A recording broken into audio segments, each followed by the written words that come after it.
फिर कबीरदास जी क्या कह रहे हैं? देखा देखी भक्ति का कबहु न चढ़सी रंग। देखा देखी भक्ति का कबहु न चढ़सी रंग। विपत्ति पड़े छाड़सी केंचुली तजत भुजंग।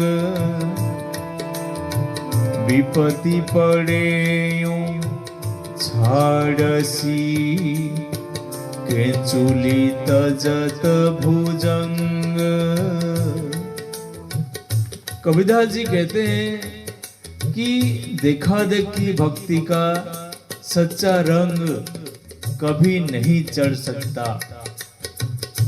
विपत्ति पड़ने पर ऐसा व्यक्ति भक्ति को उसी प्रकार छोड़ देता है जैसे सर्प केंचुली त्याग कर देता है, केंचुली त्याग कर देता है।